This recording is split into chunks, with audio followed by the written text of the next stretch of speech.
दोनों भाइयों के मन में बहुत ही ज़्यादा प्रेम और स्नेह का संचार रहता था। एक दूसरे को आदर और सम्मान हमेशा ही प्रदान करते रहते थे, पर दोनों के बीच के अंदर भेद रेखा है, कब वह खिंच जाती है उन दोनों को ही पता नहीं लगता है।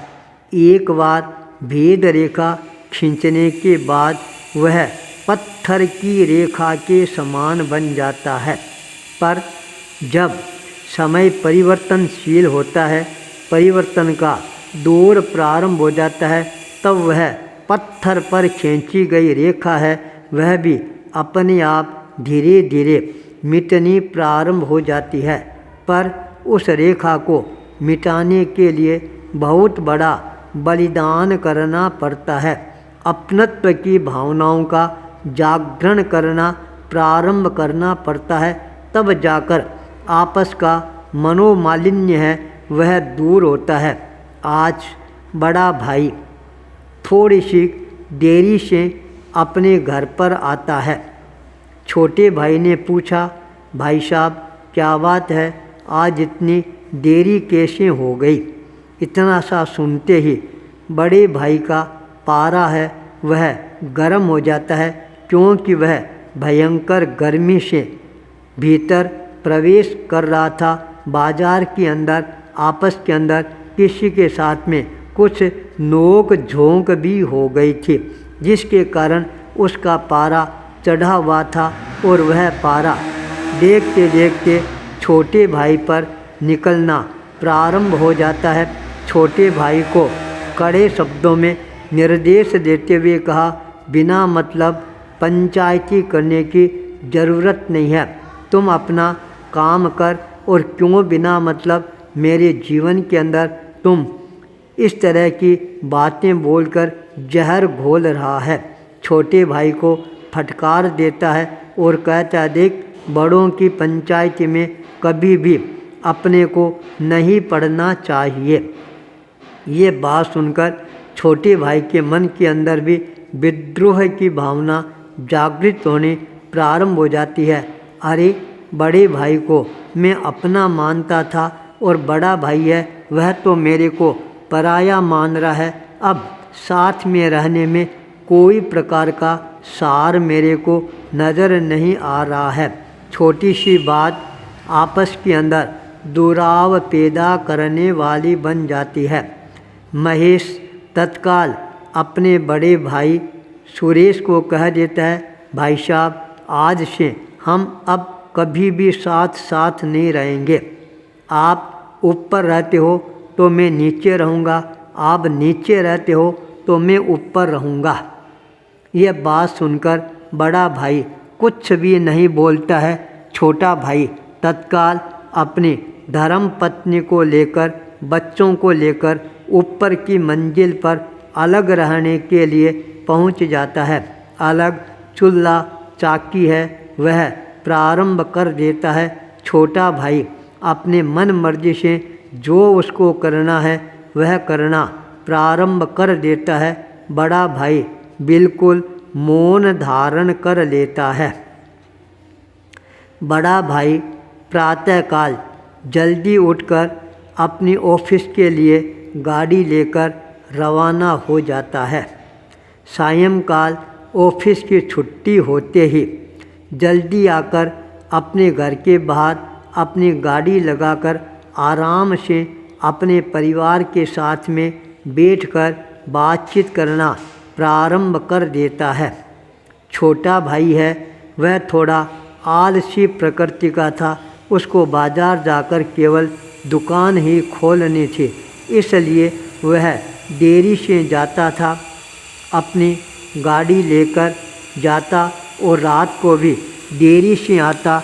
गाड़ी को बड़े भाई के गाड़ी के पीछे वह हमेशा लगाता था। बड़े भाई को प्रातःकाल जल्दी उठकर ऑफिस के लिए तैयार होकर जाना होता। जब पीछे गाड़ी खड़ी है तो वो अपनी गाड़ी को कैसे निकाले, इसके लिए उसको हमेशा छोटे भाई को आवाज़ देनी पड़ती, अरे उठ, जल्दी आ, नीचे आ, मेरे ऑफिस जाने में देरी हो रही है, तेरी गाड़ी को थोड़ा पीछे कर, मैं अपनी गाड़ी निकाल कर ऑफिस की तरफ रवाना हो सकूं।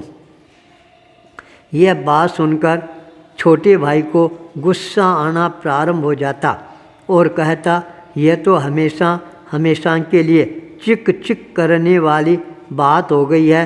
हे भगवान, कब मेरा यह बड़ा भाई मरेगा और कब मेरे को इस चिकचिकाहट से छुट्टी मिलेगी। प्रतिदिन का यह क्रम है, वह चलता ही रहता है।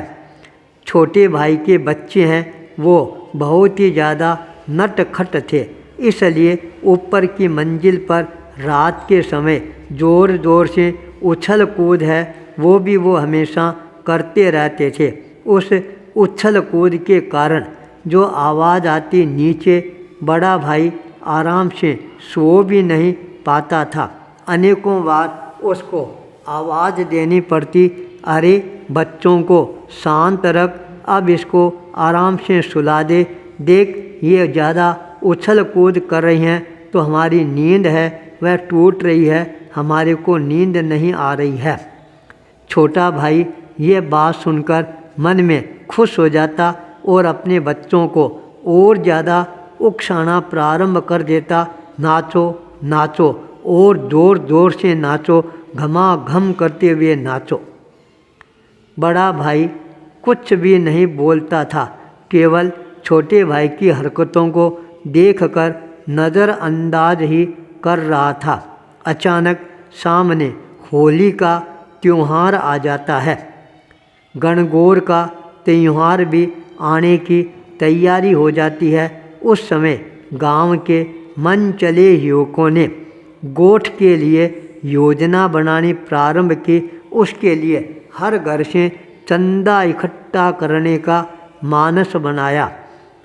गले के मोहल्ले के युवकों की टोली चंदा लेने के लिए जब बड़े भाई के द्वार पर दस्तक देती है, बड़ा भाई सबका आदर और सम्मान करता है, सबको बिठाता है, नाश्ता पानी आराम से करवाता है और अंत में अपनी तरफ से खुले हाथ से चंदा देने में भी कोई प्रकार की कमी नहीं रखता है। युवकों की टोली चंदा लेकर ऊपर सीढ़ियाँ चढ़ना प्रारंभ करता है। छोटे भाई के पास से भी चंदा ग्रहण करने के लिए छोटा भाई सोच रहा है, अरे ये सारे ऊपर आ गए, मेरे को भी इनको नाश्ता पानी करवाना पड़ेगा, चंदा देना पड़ेगा। वह यह मन में सोच ही रहा था, इतने में बड़े भाई ने आवाज़ देते हुए कहा, अरे ऊपर जाने की ज़रूरत नहीं है, ऊपर नीचे तो एक ही परिवार है। यह बात सुनते ही युवकों की टोली के पैर रुक जाती हैं और वो वापस बाहर की तरफ रवाना हो जाती है। ऊपर नीचे एक ही परिवार है, यह शब्द छोटे भाई के कानों में टकराते हैं। उसको विश्वास ही नहीं होता है, बड़ा भाई इस तरह के शब्द बोल सकता है क्या? ऊपर और नीचे एक ही परिवार है। बड़े भाई के मन के अंदर कितनी अपनत्व की भावना है और मैंने अपने मन में कितना जहर घोल रखा है, जो मैं बड़े भाई को प्रतिदिन परेशान करना प्रारंभ कर देता हूँ। विचारधारा बदलनी प्रारंभ होती है, तत्काल अपने बच्चों को हिदायत देना प्रारंभ कर देता है। आज के बाद उछल कूद मचाई है तो बिल्कुल ठीक नहीं रहेगा। अपनी गाड़ी को थोड़ा सा पीछे हटाकर वह खड़ा करना प्रारंभ कर देता है, क्योंकि अब उसके मन के अंदर बड़े भाई के प्रति जो जहर था वह जहर बाहर निकल जाता है। मन के अंदर अमृत की बरसात वह होने प्रारंभ हो जाती है। अपने परिवार और बच्चों को लेकर सारे सामान को समेटकर वह नीचे छोटे भाई के चरणों में आकर गिर जाता है और अपने व्यवहार के प्रति क्षमा मांगना प्रारंभ कर देता है। बड़ा भाई छोटे भाई को अपने गले लगाने में देरी नहीं लगाता है और कहता है, भाई ऊपर नीचे एक ही घर है। यह शब्द बार बार छोटे भाई के कानों में गुंजायमान होने प्रारंभ हो जाते हैं। भाई ऊपर नीचे एक ही घर है, एक ही घर है, एक ही घर है। आचार्य भूपेंद्र।